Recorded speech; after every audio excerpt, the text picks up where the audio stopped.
I want you guys to give a warm welcome to our new Black Panther, Mr. David Johnson.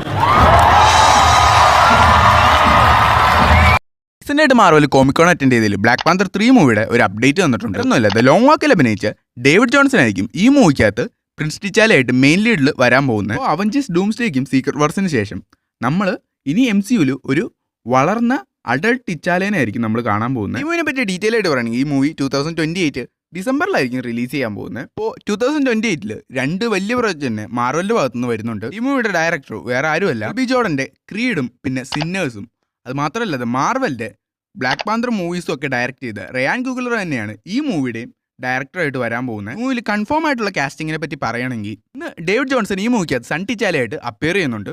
പിന്നെ black പാന്തറിൽ Suri ക്യാരക്ടറും ഈ മൂവിക്കകത്ത് വരുന്നുണ്ട്. പിന്നെ വിങ്സ്റ്റൺ ഡൂക്കിന്റെ king എംബാക്കു character ഈ മൂവിക്കകത്തുണ്ട്. പിന്നെ പ്രത്യേകിച്ച് പറയുകയാണെങ്കിൽ മാൻ ഓൺ ഫയറിലൊക്കെ അഭിനയിച്ച ഡെൻസിൽ വാഷിംഗ്ടണിന് റയാൻ കുഗ്ലർ തന്നെ എന്തൊരു സ്പെഷ്യൽ റോൾ കൊടുത്തിട്ടുണ്ടെന്ന് പറയുന്നത്. അത് മൂവി കണ്ട് തന്നെ അറിയണം. അല്ലെങ്കിൽ മൂവി അപ്ഡേറ്റ്സ് കിട്ടാൻ വേണ്ടി ഈ വീഡിയോ ലൈക്ക് അടിച്ചിട്ട് ഈ ചാനൽ മറക്കാതെ സബ്സ്ക്രൈബ് ചെയ്ത് വെച്ചാൽ DVD 3 സീസൺ